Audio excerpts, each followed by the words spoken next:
A principis del segle XXI, l'alcalde de Xirivella, Josep Soriano, em va demanar que escriguera alguna cosa que poguera aprofitar com a himne del meu poble. M'estime la història del meu poble, però no sóc localista. Tal vegada per això li vas dir que seria complicat, tot i que, a més, jo no era home d'himnes. Ell em digué que m'ho plantejara com un poema per al poble i que oblidara l'himne, que després ja veuríem. Així ho vaig fer. I destil·lant els meus records i els meus sentiments passats i presents sobre Xirivella, vaig escriure un poema. El poema porta per títol Un cant a Xirivella.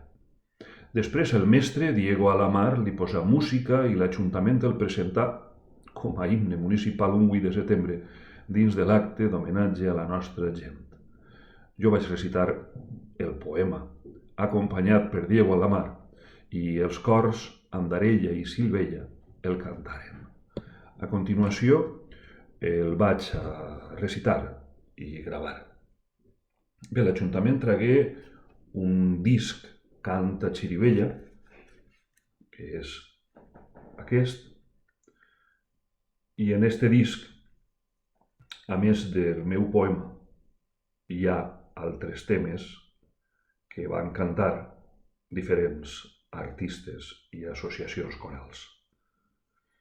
Bé, jo vaig recitar el poema que diu aquestes coses.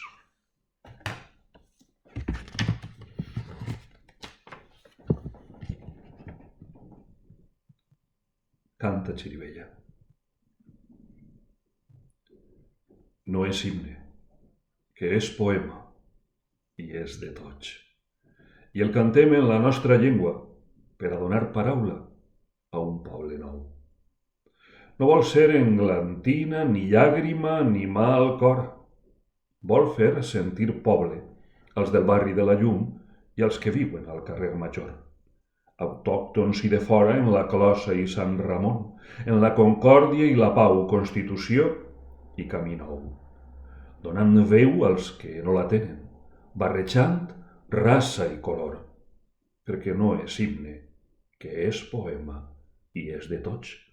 I el cantem en la nostra llengua per a donar paraula a un poble nou. Silvella per als romans i de l'Algarvia per als àrabs. Silvella de Calatraves i Boïls, de llauradors que van fer poble i eren terra i llavor. Silvella de Morera i Figuera, de Poix i de Grugues, de Delme i Dau, i pel setembre, salut. Xirivella, un poble que desitja ser horta i sud, i seny i sol, i que diu ple de confiança en el futur que ací, en aquest lloc del Pla de Quart, vora el nou llit del riu Túria, si ens ajuntem, cabem tots.